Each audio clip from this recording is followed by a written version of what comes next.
पटना में 26 परीक्षा केंद्र बनाए गए हैं, जहां कड़ी सुरक्षा के बीच परीक्षा ली जाएगी। आज 6 to 8 वर्ग के लिए परीक्षा आयोजित हो रही है, जिसमें बिहार के अलावा कई राज्यों से अभ्यर्थी भाग लेने पहुंच रहे हैं। कमला नेहरू परीक्षा केंद्र का जायजा लिया है न्यूज़ 18 संवाददाता रजनीश कुमार ने।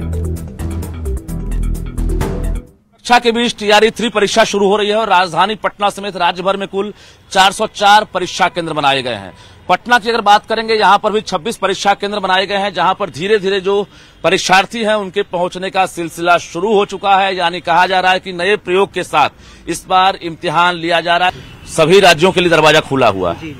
प्रतियोगिता कितनी है?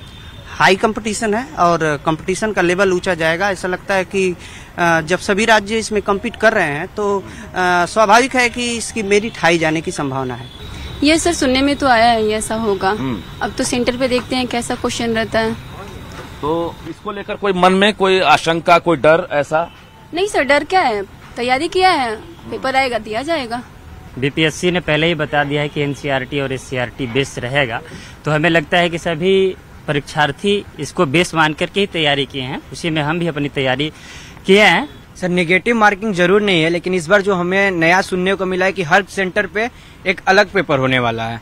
तो इसकी वजह से तो आप पेपर को नॉर्मलाइजेशन के तहत रिजल्ट निकालने जाएंगे, लेकिन ये भी इतिहास में पहली बार होने जा रहा है कि नॉन नेगेटिव पेपर में नॉर्मलाइजेशन होगा, क्योंकि हमेशा नॉर्मलाइजेशन को देखा जाता है कि सस्पेंस भी है कि नॉर्मलाइजेशन जो है उसका तरीका क्या होगा और किस आधार पर किया जाए। जी सर, एकदम सस्पेंस है, क्योंकि हमेशा से रेलवे हो या एसएससी वो निगेटिव मार्किंग के साथ पेपर लेता है और उनके नॉर्मलाइजेशन का सबसे अहम बेस होता है एक्यूरेसी।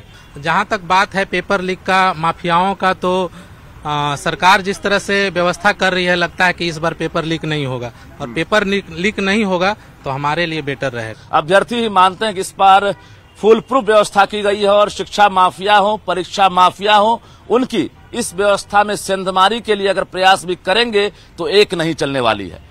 कैमरामैन दीपक के साथ रजनीश कुमार, न्यूज़ 18 पटना।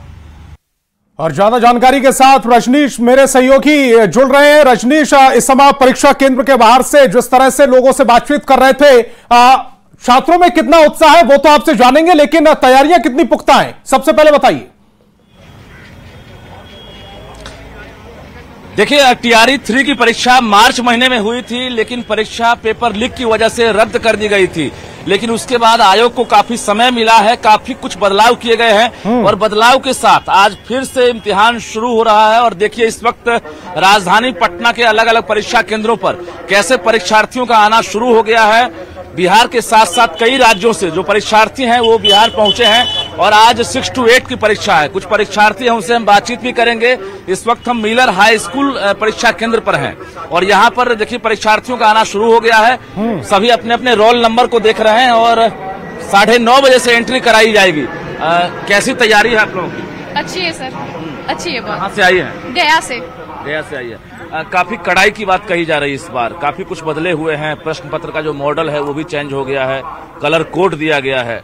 ये सब लेकर कुछ मन में चल रहा है? नहीं सर, हम लोगों के लिए तो बहुत अच्छा है, क्योंकि हम लोग तैयारी करके आए। डरना तो उनको चाहिए जो चीटिंग किए थे। चाहती हैं कि इस बार कोई गड़बड़ी ना हो? एग्जैक्टली यही चाहते हैं कि कोई भी नहीं हो, जो मेहनत कर रहे हैं उनको रिजल्ट में मिले, उनका सिलेक्शन हो जाए। मतलब जो शिक्षा माफिया, परीक्षा माफिया जो होते हैं, जो सेंधमारी करते हैं, उनके लिए इस बार लग रहा है कि सिस्टम काफी फुल प्रूफ किया गया होना चाहिए सर। जैसा अभी बता रहे हैं, जैसा कोड डिफरेंट कोड मिला है, कहीं भी रैंडम कोड्स आ रहा है, उसके अकॉर्डिंग तो ऐसे ही लग रहा है कि अब नहीं होगा कोई भी चीटिंग। और कौन सा सेट आएगा इसकी कोई गारंटी नहीं है, मल्टीपल सेट है इस बार। जी सर। कैसी तैयारी है? तैयारी तो बहुत अच्छी है सर। हम कैमूर से आए हैं। अच्छा। लेकिन यहाँ पर बैग रखने की कोई व्यवस्था ही नहीं, उतना दूर से है। यहाँ विद्यालय भी प्रशासन नहीं रख रहा है। हम लोग अकेले आए हैं। ये बताइए, काफी समय मिला आप लोगों को परीक्षा की तैयारी करने का, इसका कितना फायदा मिलेगा? बहुत फायदा मिला है सर। उम्मीद है कि हम लोग का हो जाएगा। जी। कट ऑफ हाई भी जाने की उम्मीद है? कोई बात नहीं, वो तो पढ़ने वाले, वो जहाँ फिर चीटिंग होता है तभी कटअप उतना हाई गया था। ऐसा थोड़ी है कि पढ़ने वाले सब 103, 105 ला रहे हैं। नीट जैसा तो छोड़ ही नहीं रहा है लोग, तो हम लोग को बीपीएससी है। कटअप जितना जाए कोई टेंशन नहीं है? टेंशन है जो पढ़ने वाला का आएगा ना सर, ये बिलीव है कि पढ़ाई करके आई है। अब क्वेश्चन आएगा, किए तो है। चलिए, ये मुस्कुराहट है, ये उत्साह है, जोश है राजधानी पटना के परीक्षा केंद्रों पर। और बता दें आपको, कमांड एंड कंट्रोल सेंटर से नजर रखी जा रही है। 10,000 सीसीटीवी कैमरे लगाए गए हैं। सभी परीक्षा केंद्रों पर जैमर लगाए गए हैं और इसके साथ साथ सुरक्षा व्यवस्था का भी पुख्ता इंतजाम रहेगा। तो 9:30 बजे से एंट्री रहेगी और 3 लेयर पर जो है जांच की जाएगी। कुछ और परीक्षार्थी हैं, ये बताइए कि अभी चूंकि मल्टीपल सेट हुआ है, मल्टीपल सेट को लेकर कोई टेंशन तो नहीं है? नहीं सर, कोई टेंशन नहीं है। सिर्फ अभी यहाँ हम लोग दूर दराज से आए हैं, लखनऊ से आए हैं। आप लखनऊ से आए हैं? बैग रखने का प्रॉब्लम हो रहा है अभी। बिहार में नौकरी की बहार है? जी सर, बिहार में नौकरी की बहार चल रहा है इस समय। Yes sir. गुरुजी बनेंगे बिहार में?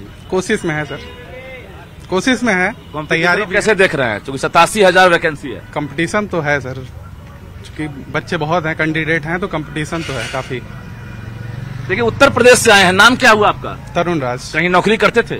प्राइवेट में करते हैं। प्राइवेट में? अब सरकारी का टैग लग जाएगा। आप कोशिश में लगे हैं। उत्तर प्रदेश से हैं और सरकारी नौकरी की चाहत है और यही वजह है कि अब उम्र के एक तरह से जो है, जो मैक्सिमम एज है वो अब खत्म होने वाला है। एक तरह से आखिरी इम्तिहान भी कहा जाए सभी लोगों के वाकई उत्साह बिल्कुल है रजनीश, लेकिन जो एक शिकायत मिल रही है कि जो लोग बाहर से आए हैं और उनको बैग रखने की थोड़ी सी दिक्कत हो रही है। थोड़ी सी व्यवस्थाएं और दुरुस्त की जा सकती थी, लेकिन शायद जो विभाग है या जो जिस तरह से व्यवस्थाएं की गई है उनके दिमाग में भी इस तरह की समस्याएं उत्पन्न हो सकती हैं, ये उनके दिमाग में नहीं आया होगा। देखिए बीपीएससी का जो गाइडलाइन है, जो एडमिट कार्ड पर भी लिखे हुए हैं, उसमें साफ तौर से अभी जो केंद्राधीक्षक हैं, हमने उनसे बातचीत की है, वीक्षक से ही बातचीत की है, उन्होंने कहा है कि उसमें साफ लिखा हुआ है कि कोई भी सामान अतिरिक्त नहीं लाना है, बैग और लगेज लेकर नहीं आना है। यहाँ परीक्षा केंद्र के अंदर आपको जो है किसी भी प्रकार के अवांछनीय वस्तु लाने के लिए इजाजत नहीं दी जाएगी। तो कुल मिलाकर ये कहें कि एडमिट कार्ड के साथ जो तमाम परीक्षार्थी आए हैं उनका प्रवेश यहाँ पर जो है चेकिंग के बाद किया जाएगा, लेकिन जो बैग लेकर आए हैं बैग के लिए अनुमति अभी केंद्राधीक्षक साफ तौर से कह रहे हैं कि आयोग से निर्देश है, जिला प्रशासन ने कहा है। ऐसे में अभी इंतजामात नहीं है। हालांकि बाहर में भी कम से कम ऐसे इंतजामात होनी चाहिए थी सभी परीक्षा केंद्रों पर, ताकि जो परीक्षार्थी दूर दूर से आए हैं, उत्तर प्रदेश से, मध्य प्रदेश से, रश्मि जी इंतजाम होने चाहिए थे, क्योंकि दूर दराज से और साथ ही साथ कुछ ऐसे इलाकों से आए जहां पर बाढ़ है, या कुछ ऐसे इलाकों से आए हैं जो दूसरे प्रदेश से आए हैं, उनके लिए ये इंतजाम शायद होने चाहिए थे। और ये जो थोड़ी सी कसक रह जाएगी इन अभ्यर्थियों के मन में, वो थोड़ी सी चिंता की बात है। आप हमारे साथ जुड़े, आपका बहुत बहुत शुक्रिया।